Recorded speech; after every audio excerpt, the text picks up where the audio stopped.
which Robert Grieve, who is the Scottish Sun chief football writer, pretty much just sums up Celtic's lot at the moment. Nothing's going their way. Yeah, very much so. It's just, you say, it puts a tin lid on what's been a pretty dire few days for Celtic. They've been getting annihilated left, right and centre for the decision to go to Dubai, and here they are, a game against Hibs that they pushed back to make that trip. The game is getting played tonight because Celtic wanted to go away for a bit of winter sunshine, and because of the COVID problems that they've got, they've conceded a stoppage time goal, and just as it looked as though they're going to win the game, a late goal from themselves, and they couldn't see it out. So that leaves them, doing the quick maths here, 21 points behind Rangers with now 3 games in hand on Steven Gerrard's side. So at best, same number of games played, they will be 12 points behind Rangers. Is there any precedent in Scottish football for a team coming back from that far? Is there a Devon Lock-esque year? I don't think quite that far. I mean, there has been clearly in recent. You don't have to look very far back for Rangers or Celtic winning league titles in the final day when leagues were overturned or leagues where there was a comeback on. But this would take something exceptional from Celtic. As I say, the way they're playing at the best of times isn't particularly good. They played reasonably well against Rangers at Ibrox and couldn't win the game. The game fell away after the red card, but here they are, getting into a game against Hibs with the understrength team that they had, and they get into a winning position with inside 10 minutes to go, get to stoppage time, and they can't see the game out. That's very much been Celtic's season so far, and it doesn't show any signs of improving. As I say, on the back of all the problems from the COVID situation, having gone to Dubai, this is the last thing they needed. Getting into a situation where they were so close to winning this game might just have eased the pressure slightly, but here we are. I think if you're a Celtic fan, you'll be bitterly disappointed tonight, bordering on angry. I think there'll be a lot of angry Celtic fans out there tonight, and you can understand why. Yeah, you sure can. The trip to Dubai has just backfired in every possible way.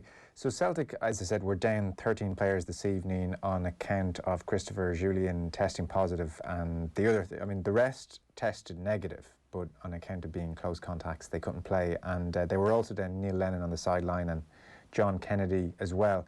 So, part of the issue with this Dubai trip, am I right in saying, so Christopher Jullien went to Dubai for this warm weather training, even though he's injured and he's not, there's no comeback anytime soon. So, what was he doing there? Yeah, that's a good question, a very good question. And I think it's one that Neil Lennon maybe have to answer the next time he does the press. Yeah, strange. A knee injury ruled out for the next few months. Christopher Jullien. So why did he have to go to Dubai in the first place? It's a very good question. I can't answer that. But yeah, you're right. I mean, it's just a catalogue of errors from the decision to go to Dubai. Celtic obviously given permission. They had every right to go. If you go by that, they asked for permission. They were given permission.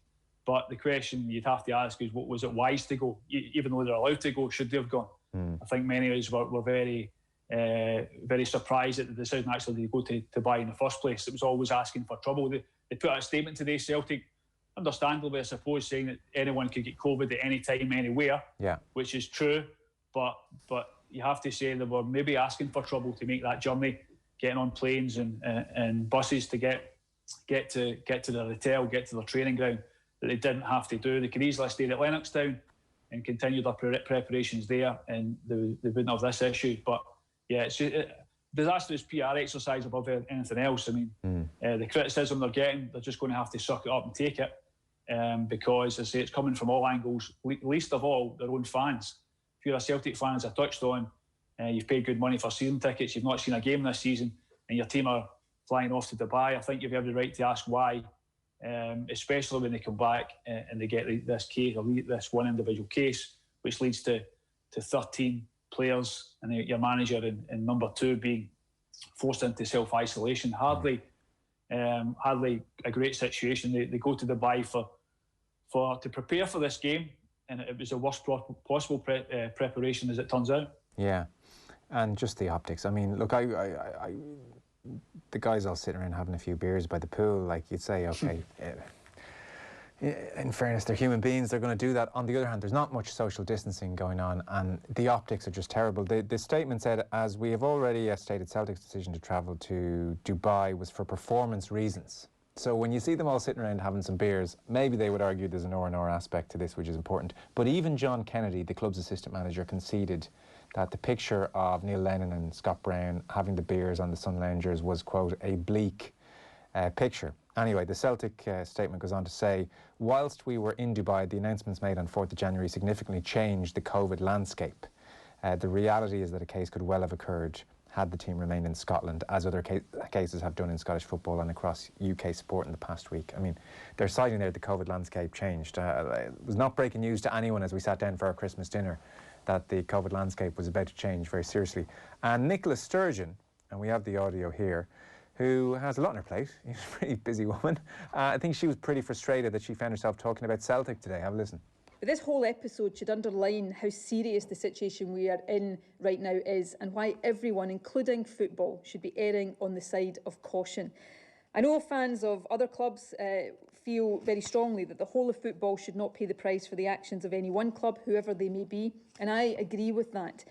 But of course, a situation like this does make it essential for us to review the rules, including those around travel exemptions, and that's what we will be doing. But as we do, I would hope that Celtic themselves will reflect seriously on all of this. And like she started by, kicked off the press conference by saying, I can't tell you how frustrated I am to be facing another briefing that may be dominated by football. You know, in the context of everything that is going on, she's talking about the lads on the beer in Dubai. Like it's just, you couldn't make it up, really. No, I mean, as you say, it's the optics, it's perception. I don't think Celtic read the room pretty well, or well enough, when they made the decision to go to Dubai, and here we are, with the First Minister of Scotland speaking again about Scottish football. There are people within the game who are seriously, genuinely worried that Nicola Sturgeon and the Scottish Government could make the decision just to shut Scottish football down. There's already, the lower leagues have been put into a 3-week suspension just to kind of help stop the spread. And there is a worry that the Scottish Premiership and Scottish Championship could be next, which would be a major blow, a real major blow financially for these clubs who are clinging on to the broadcast deal that's keeping them going. So you're right, Nicola Sturgeon is keeping a close eye on what's going on, and you're right, she has to do that. But Celtic didn't read the room. They were given permission to go, and they will argue that they were given government permission to go to Dubai, which is true. But there's a difference between being given permission and actually deciding it's the right thing to do. They were given that permission in November. Things changed since then. As we all know, the coronavirus and the COVID situation developed, it changed, it altered with the new strain, and there didn't seem to be any reaction from Celtic to that situation. Yeah. So that's why Nicola Sturgeon, I think, is very unhappy about the situation, and why she will have a close eye on what's ahead in the coming weeks. Robert, at this stage, the league title looks gone. You know, Celtic could hire Jurgen Klopp at the moment, and he would do very well to turn things around. So for Neil Lennon, does that almost provide him with something of a stay of execution, as in, you know, well, it's, from a Celtic point of view, let's let this season play out like it's unfortunately probably going to from their perspective, and then it gives them a fair degree of time to line up the right replacement, be it before the season's over, or certainly in the summer. Like, there's no need to bring in Sam Allardyce for this one. Do you know what I mean? It's over. No, I think Celtic have enough issues without bringing in Sam Allardyce. I think Celtic fans would really revolt if that was to happen. Listen, I don't mean when I say Sam, I'm using him as a byword for short term. Yeah. Yeah, I get this season's been grim enough. I get that. No, listen, Neil Lennon, I think, will be the Celtic manager to the end of the season, and as soon as the season ends, he will be gone. I think he realises that. I think that is basically the hard and facts of it. You're right, there would be no point in bringing in a short-term manager just now. It would make no real difference. Celtic are clinging on to the hope that they can still make a fight of it between now and the end of the season. It's unrealistic, I think, it's the word you use, and I think that's absolutely fair. But yeah, there's no benefit in changing manager now. They gave Neil Lennon up until the Old Firm game, when the real issues and there was real pressure from the fans.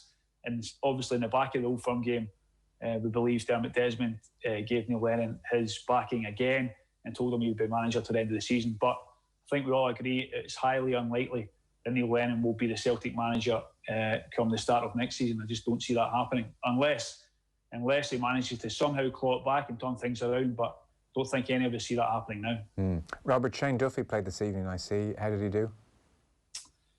He played like Shane Duffy has done since coming to Celtic. Listen, I think most of us pretty much expected Shane Duffy would do well at Celtic when he came up the road. Big Celtic fan, he made no secret of that.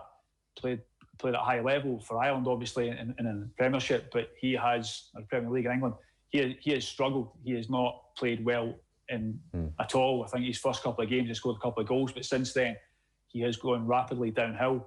It's not worked out. It's not worked out for him. It's not worked out for the club. I saw the game until most of the game before coming to join you guys. I don't know how culpable he was for the goal, the equalising goal from Hibernian, but he's not had a good time of it since coming to Celtic. It has not been the dream move that he hoped for when he signed for the club. I spoke to him the day he arrived.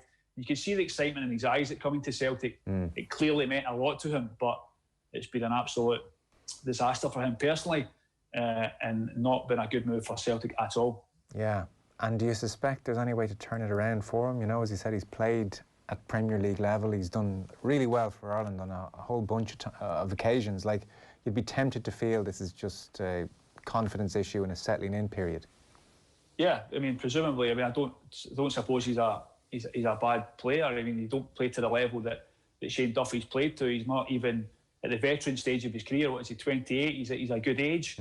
It's surprising. It really is surprising how difficult he's found it. I don't know if there's sounds going on in the background. I know he had personal issues just before he came to Celtic. I don't know if that's preying on his mind still, but it's not worked out for him. Where does he go from here? He'll be at Celtic until the end of the season. I can't see him cutting short the deal. That did look as though it may happen, but any time we ask about that, we're told that he is here to the end of the season. It won't last any longer than that. Shane Duffy will be here to the end of the season maximum, and then he will return back to Brighton. I'm absolutely sure of it. Are you? Right, okay. And is that because Celtic want it that way, or Duffy does, or they both do? I would suspect Celtic will. I mean, Shane Duffy gets paid big money. I think we all appreciate that. Listen, he might well tell you a different story. He might well tell you he's happy in Scotland and he wants to do better for himself at Celtic and show himself in a better light. I just can't see it happening. I just don't see Celtic paying the money on a longer term agreement beyond this season. It hasn't worked out for whatever reason. As I say, I don't think Shane Duffy is a bad player, but he hasn't performed well since coming to Celtic. He would tell you that himself. I think he seems an honest big guy. Yeah. I think he'd be honest enough to tell you he has not played well since coming to the club, and it's been a major disappointment for him. He was brought in to be the rock and be the no-nonsense central defender that was going to help sort out Celtic's defensive problems, and he hasn't done that. Celtic have been dire defensively, conceded so many poor goals, especially from set pieces, free kicks, corners. That should be Shane Duffy's bread and butter. That's what we've seen him done throughout his career, is deal with those balls, and he just hasn't done it. Okay. Robert Grieve of the Scottish Sun. Always great to have you with us. Thanks so much, Robert. Pleasure, as always. Football on Off the Ball with Paddy Power. New normal. Say